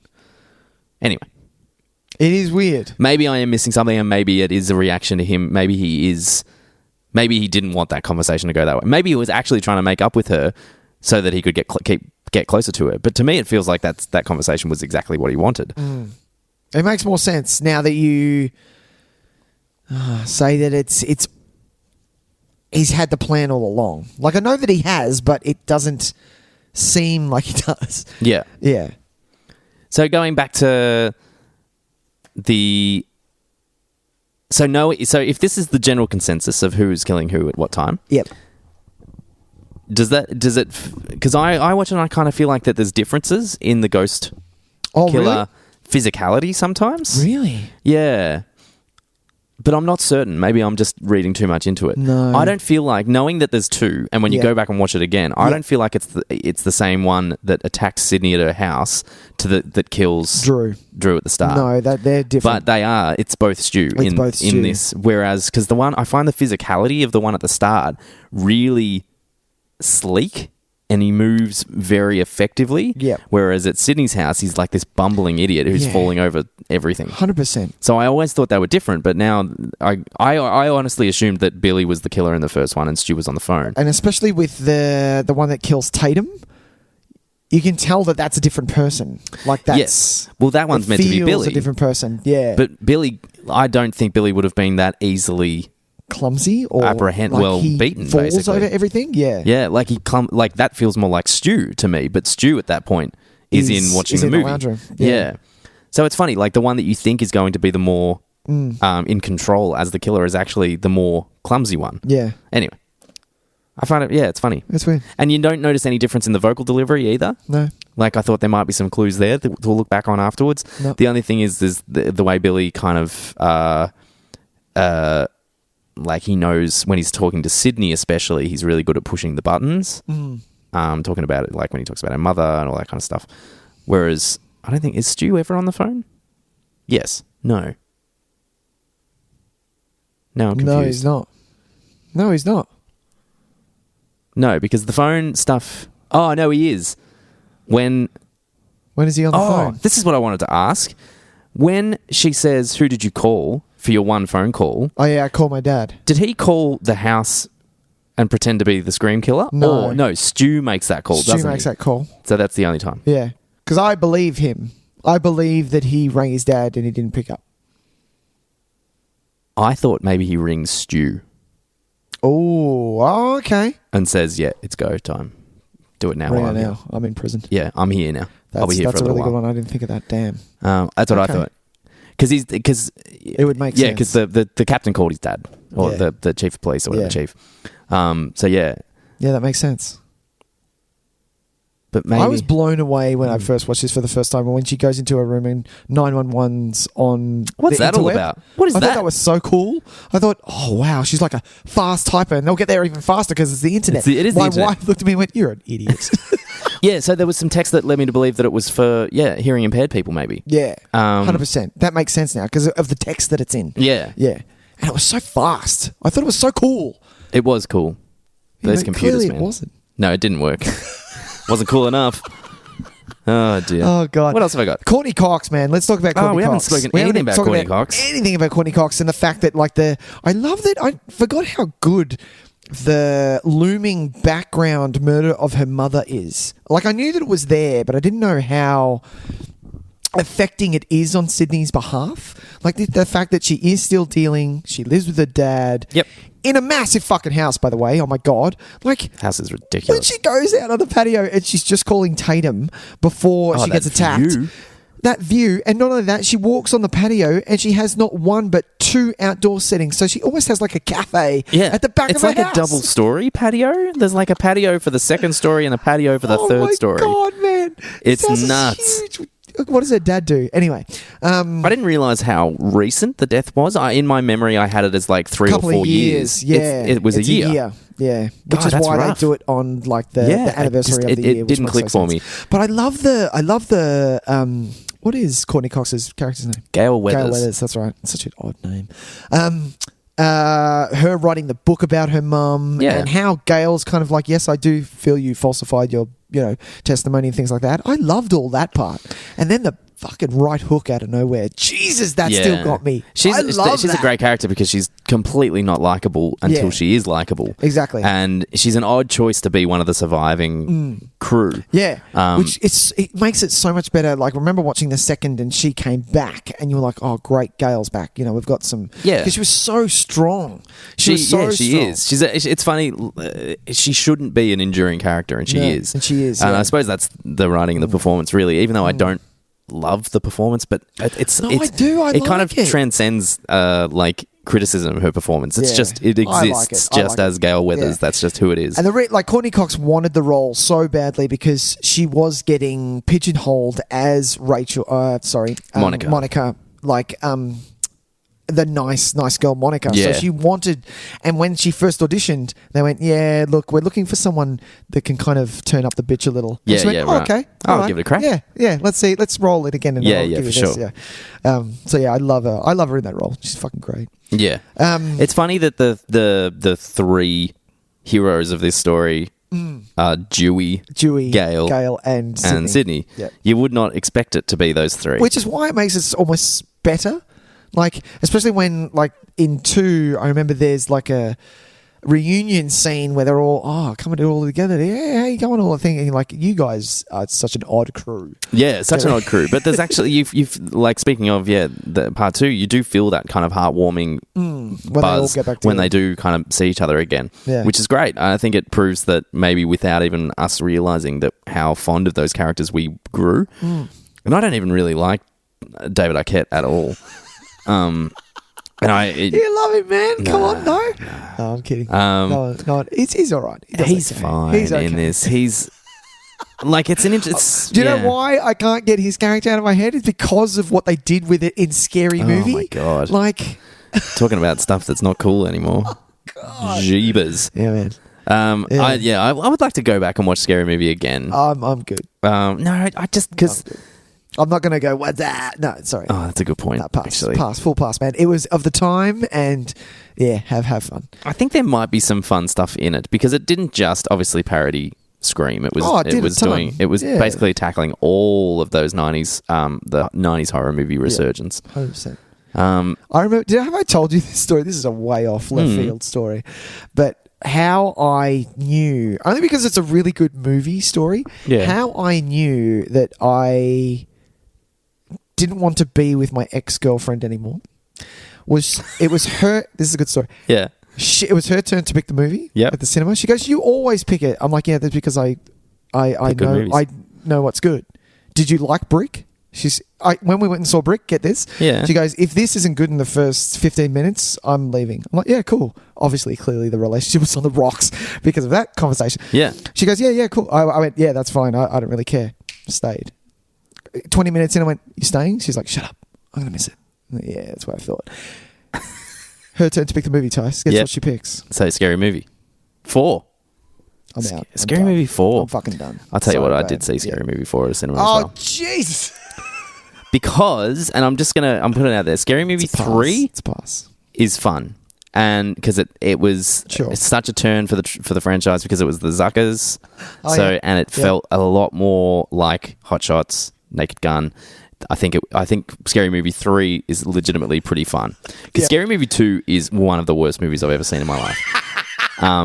But when I heard the Zuckers were going to be involved, I couldn't help it. And so 3, I enjoyed. 4, unfortunately, is no good. It's a full pass. Yeah. Unfortunately, because of her, I've seen Scary Movie 4. Yeah. Full pass on the movie and the relationship. The whole franchise. It's a whole pass. Very good. What else? What else you got? What was I going to say? I did have some other things. Let's have a little squizzy squiz. What did Wes Craven do after this? He did all the Screams, didn't he? Yes, he did. So, he also did Music of the Heart at some point around this time. That was his kind of like, I don't want to make a horror movie all the time. I don't want to be known for... Yeah, there's Cursed, of course. Cursed, the troubled the werewolf one. Oh, man, I love Christina Ricci. Whatever. However you want to say it. Scream 2, Music of the Heart, Cursed, Red Eye. Oh, Red Eye's great. Was that good? Yeah, I really enjoyed that. Is that the one with Cillian Murphy? Yeah. I never watched that. Was that good? I quite liked it, yes. Okay. Yeah. My Soul to Take, and then that's it. Yeah, right. Okay. My Soul to Take. I never watched that. Yeah, neither did I. I wouldn't mind watching it, to be honest. It's really, I mean, I haven't actually watched a whole heap of Wes Craven films, to be honest. Oh, really? Like, there's those kind of that run in the late 80s into early 90s that I have never seen any of them. Like, oh my God, Serpent and the Rainbow, Shocker, People Under the Stairs. Yeah. I'd be interested to watch some of those just to start to see the evolution a bit more of where he was heading. I've seen Shocker. Shocker was good, and I've seen People Under the Stairs. Okay, cool. Yeah, People Under the Stairs was also, I didn't mind, but I don't know. I watched it a very long time ago, which it could be bad. Sure. Yeah. The cover of Serpent and the Rainbow always I found fascinating. It's like someone with like a paint on their forehead crawling out from like under a coffin or something. Yeah. That's weird. I've never seen that before. No. That must have been a VHS at my store that had it on the front. I just used to stare at it. You know, you just stare at covers and you're just like 100%, man. This is terrifying. I could. There are movies that I have never seen that the cover is burned in my brain. Like, look at that cover. That's a nice cover. Oh yeah, that's People Under the Stairs as well. The cover for that, absolutely. What's such a good title of a film as well? The People Under the Stairs. It is a great title. The Gate. That was another cover that burns in my brain. Remember The Gate? It was almost a kids' movie. These kids open up there's a gateway to hell. The Gate is awesome. I love The Gate. Do you remember The Gate? Absolutely. That was such a good movie. Scared the shit out of me. And then I looked into it. It's actually, they used a lot of bigatures with, you say dwarfs? Oh, okay, sure. Yeah. So there's a lot of bigatures that they used in that to create the kind of... Those little monster things. Right. Yeah, The Gate was one that I used to watch a lot as a kid. That one kind of got under my skin a little bit. Yeah, it did actually for me too. Full on. Yeah, you're right. Because it was like a door to hell. Because it was in your backyard. And it was in your backyard. It was full on. You could just go digging around. And then all of a sudden, boom, you've got... Oh, shit. Yep. Full on. Anyway. Okay, change the subject. Okay. The other thing I just, I really enjoy the score to this film as well. It's so... Soundtrack as well, man. I mean, the soundtrack choices are great. I didn't realise that was a cover of Don't Fear the Reaper, but it's so good. What a great cover. And of course, Red Right Hand was one of my favourite tunes. Well, this was the one that kind of catapulted Red Right Hand, didn't it? Yeah. Yeah. I mean, if you're a Nick Cave fan, you're already all over it. Yeah, all over it. But oh man, what a great use of that song. It's the town shots. Yeah. With that in the background. And the bells, the way the bells incorporated into it, just chilling. Yeah. But I really like the score too, because the score, it just has this habit of really breaking you out of your comfort zone. So you'd be watching a scene. I remember, for instance, the scene where they're all around the fountain. Yeah. Yeah. And it's kind of funny. There's moments of levity. Yeah, we're getting little gags here and there, blah, blah, blah, blah, blah. Yeah. But then, bang, as the next scene starts, we get that really chilling stab from the score. And it instantly makes you go, oh, shit, any kind of comfort that I felt that I wasn't watching a terrifying film now jumps straight back into me. Yep. And look, that maybe that's a cheapness of a jump scare effect, but for me it's not about a jump scare. It's about reminding you where you are. Yeah. And it's a clever kind of choice from Wes Craven to kind of allow you to feel comfort for a little bit, and then just kind of jolt you back to where you're meant to be. Yeah. And the score does this a lot. Just little chilling little stabs here and there, just to kind of go, hey, remember where you are. Yeah. If you were feeling a little bit okay, we need to get rid of that. We need to get rid of that. Yeah. Yeah. They do that well. There's an unease without everything. There's no scene where after she gets the first phone call, Sydney does, she doesn't get to relax throughout the rest of the movie. No. There's a tension throughout the whole thing. Death is almost imminent. You don't know because of what's going on. They don't know who the killer is. They don't know what's going on. It could be anyone. There is that kind of heightened senses of you can't relax. Even at Tatum's house. The fact that he calls her at Tatum's house, it's... Jesus, I really can't let my guard down. And you get that exactly. throughout the whole film, which is great. Yeah, for sure. I do love the whole entire last sequence as well, set at the party. Yeah. I think it's when the movie really kicks it up a gear. Not just as far as the violence goes and the actual killings. I just think the energy of the movie really just takes a notch up. And I think it's where a lot of the... we talk about this movie for being kind of self-aware. Yeah. It kind of... forgets a bit of that for a while, but then when you get it becomes a horror movie again, sort of thing. Yeah. When you do get to that house, suddenly we are talking about, we're watching the movies on the thing. We talk about the rules of the horror movies. Yeah. There's a lot more self-referential stuff happening when we get to the house. I mean, obviously there's still elements of it earlier, but I feel like they really embrace it when we get to the house. Yeah. And you get the 30-second delay on the camera, so you're getting... God, that was good. I remember as a kid, that was such a good element. Clever little effect. Yeah. But also it gives us that whole thing of you're watching a horror movie where they're watching a horror, the horror occur on a screen and all this kind of stuff. So there's, lots of levels going on through that. Yeah. Do you know what we get through this, which we haven't mentioned yet? What's that? You get one of the classic all-time movie runs, Tys. You get Sidney Prescott. Oh my God. She can't run. It's a weird flail. I did remember that when she's when she's on the street. Yes! And she's coming back to the house. Yes! And who's she calling for? Dewey. Yeah. Look, I'll give her a free pass. Okay. Because she appears relatively injured. she was stabbed in the shoulder. It's got nothing to do with her legs. So she can have a slightly askew run, but you're right. She was stabbed it's up in there. the shoulder. Oh, right. I'm trying to give her a free one. No, you're not giving her any free ones. It's a weird ass run. Yeah, it would definitely make the montage of weird movie runs for sure. Yeah, 100%. That'll go on the list. Yeah, I like that one. Anything else about Scream? No. I think we've covered I feel it like all. watching Scream 2 now. Yeah. Quick ranking. Of the ranking. Whoa. Number one is number one. Yes. Shit. I'm gonna go 4, then 2, then 3. Okay, cool. Nice. Even though I remember only because I remember 2, it was a strong start, and the fact that you had Pacey and Buffy in the start of this, good call. In the start of 2, I was like, shit, they're pulling out the punches there, man. Everyone wants a part of this thing. Yeah. But at the end, it kind of wavered a bit, especially with a lot of the theatrical, because she was trying to her theater teacher. Yeah. Those scenes, I was like, what are we doing? What are we doing here? That's interesting. You know. Yeah. Okay. So I feel that 4 was a bit more smarter. Okay, sure. It was a bit more, because it was a bit of a gap too. Like what year was Scream 2? 2000, I want to say. No way. It was, if this was 6, if this was Scream... I think it was 6, 7, and then 99 or 2000 for number 3. You reckon? Scream 2 was almost like a year to the day after Scream 1, I think. Scream 96? Yeah. Scream 2, 97. Yeah, so that was real quick. 3 was 2000, and 4 was 11. Yeah, so we had a nice good chunk between 3 and 4. 10 years. Which I think was necessary because it was 3. I think we can all universally agree is the worst of the lot. Yeah. Just because it's probably because Kevin Williamson isn't involved. Yeah, that's right. Yeah, it's the guy that wrote like one of the Transformer movies. What is Williamson doing now? Is that gentleman still alive? Well, I mean, he wrote. Yeah, he's still alive. He wrote 4. He wrote 4. Yeah, so they were both back for that. I think he works mostly in television now. Okay. I have that feeling. Well, he's stuck. Yeah.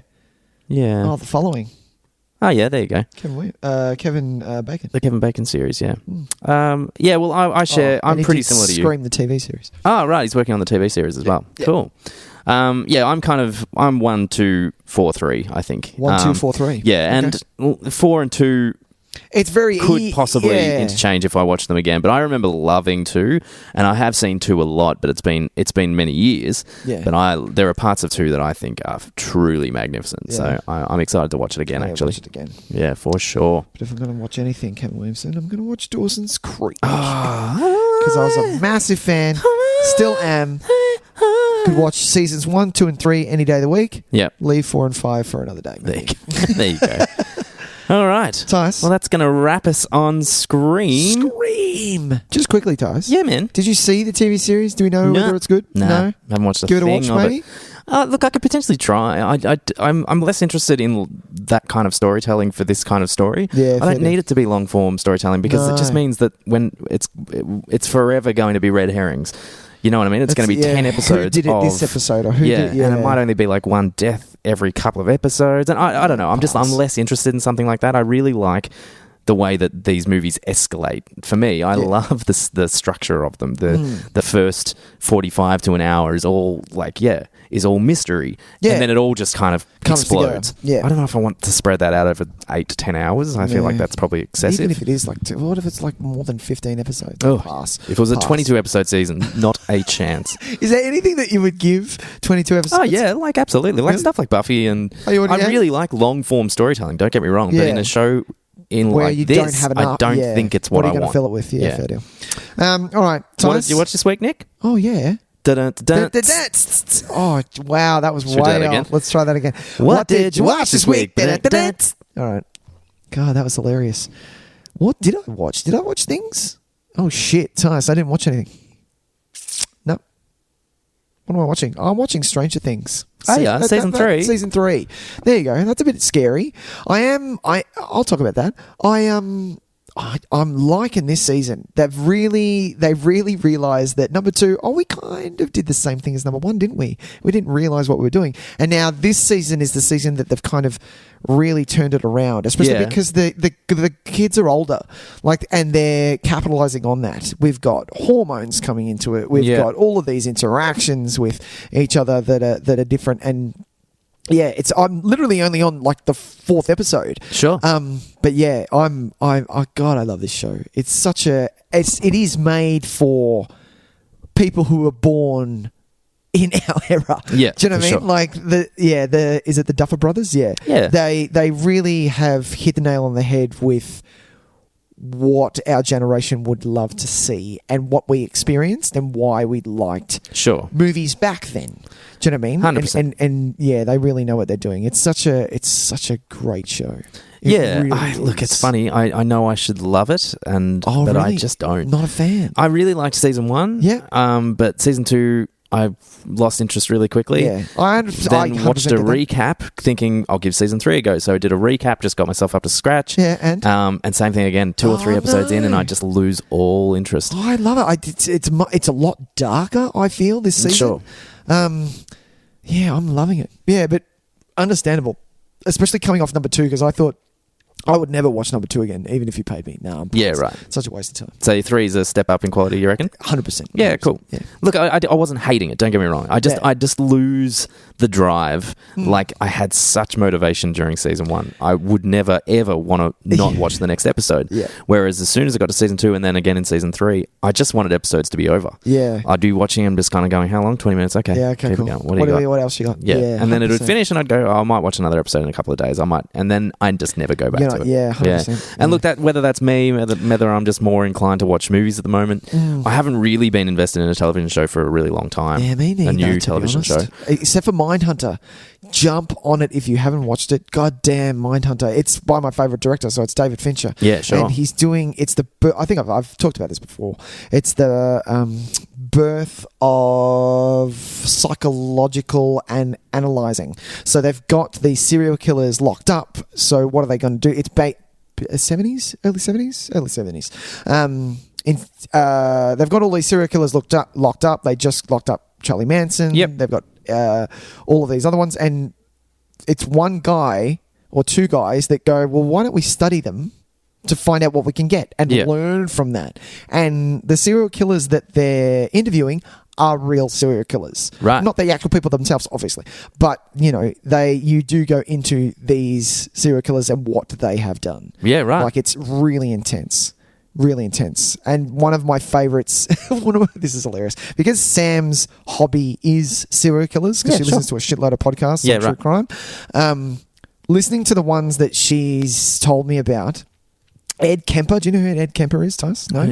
Ed Kemper is it's a serial killer who, for starters, he's 6'7", okay? Right. So he's a monstrous of a man. He can, he'll physically tie you down. Yeah. Had a lot of issues with women stemming from his mum tormenting and torturing him and things like that.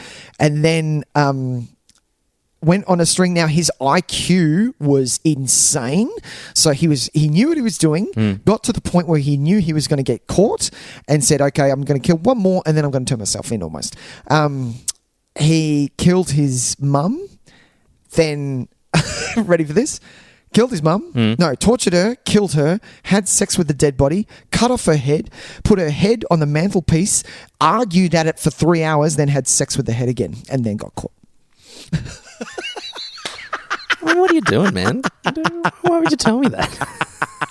Man, that's a serial killer. That's intense. Come on, this is horror movie month. Come on, man. Yeah, but I like my horrors nicely on the screen, away from reality.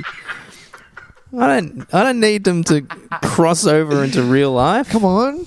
No, look, to be quite honest, I don't actually. It was the 70s. I don't get into that. He's well and truly. He's well and truly locked up. I want to hear in the ground. No, he's not on the ground. He's not on the ground. No, it's not on the ground. No, I actually, I don't really get into true crime stuff. Yeah, it's a little too close to the bone. I think so. Yeah, I know it's fascinating. I know a lot of people do. And look, I can watch like a crime documentary, but when they get really intense like that, I just kind of go, yeah. But this is the best thing about Mindhunter. You don't see any of that. Yeah, sure. You don't see any of it. Yeah, but my imagination does enough for me. Just knowing about it? Yeah, absolutely. And that's why I just told you, man. Thanks. Good numbers. I appreciate it. Yeah. What'd you watch, Tys? Nick, I'm going to talk about something because I did a bit of a Kevin Williamson kick. Oh, did you? Did you watch Dawson's Creek season 1? No, I did not. I actually watched Teaching Mrs. Tingle. Oh, was it good? No. Oh, no.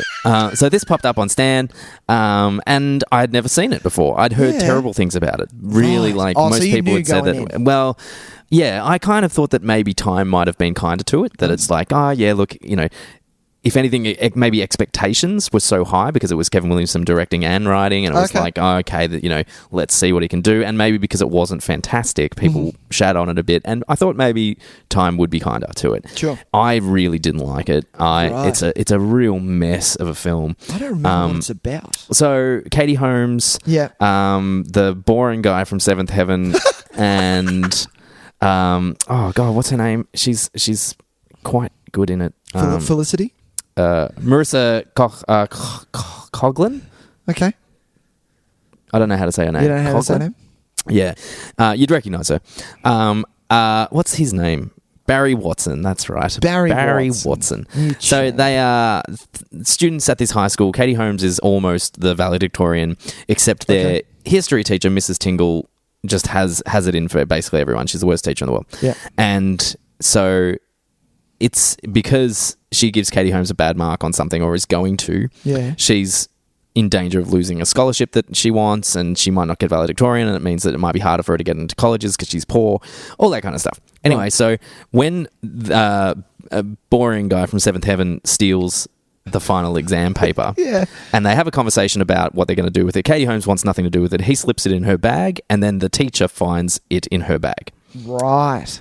And so in an attempt to go and clear her name, they go to her house, and it escalates until suddenly, I won't explain how, there's no point, until they have her tied up on a bed, basically trying to say, look, we know this has escalated beyond control. We just wanted to try and explain ourselves, but you're not having a bar of it, so now here we are. Right. And it's essentially a weird kind of like psychological manipulation game between her and the three kids. She's trying to turn them all against each other. She's legitimately an evil character, but at the same time, you're kind of like, she's still just a bad, a kind of awful teacher. Okay. She's not really like psychotic, yet we're kind of meant to believe that, we're kind of rooting for them to really bring her down like she potentially could be. Oh, right. But at the same time, it's kind of like there's nothing that she really does in the movie that is bad enough to warrant the treatment that she's receiving. And who is Mrs. Tingle? It's someone. Oh, it's Helen Mirren. Oh, shit. Yeah. Okay. Who is fine, and I kind of wanted it to be a better movie for her sake. Right. Oh, okay.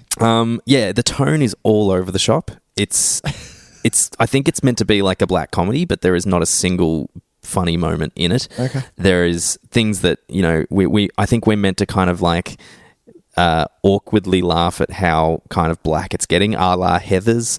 Sure. Doesn't happen. Okay. It's all just kind of awkward, and you're like, oh, this is, I'm not enjoying this at all. Okay. Performances are all over the shop. I'm really glad that boring guy from Seventh Heaven really didn't progress much, because he is just dead weight. Absolutely dead weight. Boring guy from Seventh Heaven. You're boring. Yeah, I'm sorry to him. Barry Watson, I apologise. I don't mean to be mean about it, but that's all right, man. it's just I'm sure he's you made enough so Seventh Heaven dull. money. Yeah, well, that Seventh Heaven cash. Yeah. And Katie Holmes is kind of miscast, I think. Okay. Because it's meant to have like a black comedy streak, a mean streak to it, and they just can't pull it off. These people, like, you think of like Winona Ryder in Heathers, she can pull off black comedy. Christian Slater, man, he's got a mean streak in him. But these three just don't have. Marissa Coughlin tries, and it ends up being like a kind of tacky love triangle story anyway, where Mrs. Tingle's turning them against each other because Katie Holmes they both have a crush on boring Seventh Heaven. This is all over the shop. It is all over the shop. And then the movie ends. Spoilers for Teaching Mrs. Tingle. Doesn't matter. Nobody learns anything. Right. Nobody grows as characters. Yeah. Do they kill Mrs. Tingle? No, they don't kill her. Right. But they get her fired, and she probably goes to jail for attempted murder or something. What? Yeah. Whatever. It doesn't matter. But then the end of the movie is literally like them at graduation celebrating. She got valedictorian. She's going to get a scholarship, and I'm like, so they get away with it. You didn't learn anything. The last shot is literally like a freeze frame of them arm in arm, like, yeah, graduation. And I'm like, what is going on? Like, you've completely missed the point, I feel. But, maybe I missed the point. Maybe the movie's beyond that. Maybe the fact that they didn't grow as characters is part of the point. But I think it's not at all demonstrated well. I just found it really, really like completely missing the mark. Right. So I don't recommend that at all. The rumours are true. I think maybe if you watched it back in the 90s and it was like you've got nostalgia for it, you might still enjoy parts of it. No, I remember watching it. I don't remember anything about it. I definitely watched it because I knew it was Kevin Williamson, and I had a massive crush on Katie Holmes. Sure. that said, I remember when I watched it, I remember it being shit. Right, well, there you go. So this is, it's kind of a forgotten movie from that era. We talked about it in passing when I think we were talking about The Faculty. Oh, really? It's that it had that real like 90s New Line Cinema look. And watch Disturbing Behaviour. Watch Disturbing Behaviour. 100%. Way better like film. a way better film. Yeah. Yeah, because it's got William Sadler in it, so it's always going to be a better Katie film. Holmes. But yeah, that's Teaching Mrs. Tingle. Nice. Should we do a bit of Crossing of Streams? Let's do some Crossing of Streams. Let's do it. Yeah, let's smash this out. What do you... Oh, I'll just do mine. I've got mine ready. Or have you got yours ready? I've got mine ready. Oh, great. I'll go first? Yeah, go nuts. It was my... I'm going to make it really quick. Yeah, let's do it real quick. It was my favourite film of last year. It is on Netflix. You cannot get anything more terrifying than Hereditary. Oh, nice. Good recommendation. Get on it. If you haven't watched it yet, I dare you to brace yourself and watch this thing because you're not going to regret it. I'm really... You might regret it, but not because it's a bad movie. Not because it's a bad movie. But because you might never be able to shake some of that imagery out of your head. 100%. I'm really quite... Even thinking about it now, I need another rewatch because it was just so good. But I'm quite upset that she didn't get an Oscar nomination for this thing. Like, her performance was so good, and I'm talking about Australia's homegrown Toni Collette. She was so good in this thing. It was. This horror movie is not a gore. It's not a gore. It's not a slasher. It's to do with psychological family drama, and it dials it way up to 11 to the point where it's uncomfortable to watch what you're watching, and it does its job so well, and then it all of a sudden flips a dime and you're watching something that you're like, what the fuck is going on here? And it does its job even without so well. the horror elements to it, this would be a harrowing experience. Like, it would just be 100% one of the most uncomfortable films to watch. Yeah. But add in the supernatural horror stuff, and suddenly it's like doubly as effective. Yeah, it's such a good film. Yeah, it is great. I'm just about to watch Midsummer by Ari Aster. I believe that's how you say it. So he wrote and directed Hereditary, and he's just written and directed another one. I hear that it's not as good, but hey, dude, I'm really looking forward to whatever he brings out now. Yeah, I mean, Hereditary was full on. Yeah, exactly. I think it's impossible to try and top that. I just don't think it's probably similar to what happened with Jordan Peele, I feel like, for me, whereas Get Out was such an incredible film for me that nothing he could do would match it. And unfortunately for me, Us didn't feel like it matched it, whereas I think if he'd made Us first, I'd probably would like it a whole lot more than I did. And that's hard for me to separate, but I know that that's why I didn't like it as much. I don't think it's necessarily worse a movie, but my expectations were so high based on how much I loved Get Out that it was never going to meet them, unfortunately. Yeah. Hereditary, Netflix, cool. do it. I'm going to suggest recommend something that's on Amazon Prime. I might have talked about this recently because I did watch it recently. Go on. So it might have popped up in my what did we watch this week within the last couple of months. That's okay. But it was on SBS On Demand, and they have small rotation, like as in it's only there for a month or so. Oh, yeah. So now this will be hanging around on Prime if you want to watch it, and that is The Endless, which is from the Benson and Moorhead directing team. It is a film about two brothers who have escaped a weird kind of death cult. You don't know if it's a death cult. They escaped a cult, and their life since escaping it has been less than stellar. And so one of the brothers is like, "Can we please go back? I know that we got out for a reason, but for all I know, it couldn't be worse than the life we're living at the moment." So they go back for a weekend and shit goes. Yeah. It was really, really fascinating. I loved it. It is not dependent on your knowledge of a prior movie, but is helped by knowing there was a movie they made prior to this called... I remember watching the trailer for this. And actually, I watched the trailer recently, and I was like, oh, this looks really interesting. Yes, it is incredibly interesting. I'm just going to get the name of the movie. Because who the fuck would go back to a cult? A movie called Resolution. If you watch... I'm not saying that you have to watch that movie, but your enjoyment of The Endless may be helped by it. There are little elements that cross over, and there's interlocking plot strands, but having said that, it's not dependent on you watching that. It's just like an extra treat if you are aware. I like it. There are characters that not necessarily cross over, but I don't want to give it away. It's a really, really bizarre movie. Its ideas are just through the roof. They are so ambitious and wild and really well realized on screen. It's not necessarily I'd say it leans more towards the sci-fi than the horror, but the horror elements are quite horrific in the fact that it's one of those sci-fi movies where you consider the implications of it, and that's where the horror comes from, because it's really quite devastating when you think about what these implications are.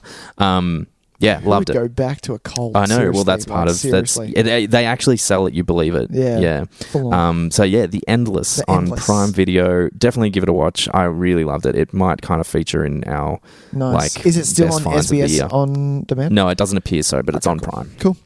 Nice. Next week. We've got an exciting one next week, Nick. We're going back to our childhood. Next week we do a movie. We're going to watch a movie that that has been billed on Nick Tys that is better than the Goonies. Oh yeah, without a doubt. Tys just 100% out of doubt. It's very close for me. It's very close. Well, this movie is so good. And it wasn't a childhood favorite for mine. Oh really? I came to it in my kind of late-ish teen years. Oh, okay. Yeah, so I'd seen Goonies obviously all my life. Yeah. But when you saw this, you were like, well, clearly there's I'd been watching the wrong movie. We are talking about The Monster Squad. The Monster Squad. Fred Decker's wonderful homage to the Universal monster movies of his youth, I would assume, or the 50s. And written 40s by and 50s. the one only Shane Black. Written by Shane Black, exactly. So good. So, it's going to be very exciting to talk about this movie. I can't wait. We're going to have such a good time. I watched it not that long ago. And really? Yeah, I love it so much. Oh, probably 12 months ago. Maybe last Halloween I might have watched it. Nice. Who knows? So we're going to be talking about The Monster Squad. The Monster Squad. And we got some more exciting things coming up in the weeks following that as well, Nicholas. When should we reveal to the people what we're doing for our franchise discussion, do you think? I don't know. Should we save it for another week? Well, okay. When this comes out, because this is going to come out quite soon, this is your last week to get stuff in. If you would like to do, that's actually a good idea. If you have, something, we'll give you one more week for some recommendations. If you would like to see a specific franchise, we have one in mind, but we could be swayed by the people if they choose something that we can achieve. Exactly. It better be short.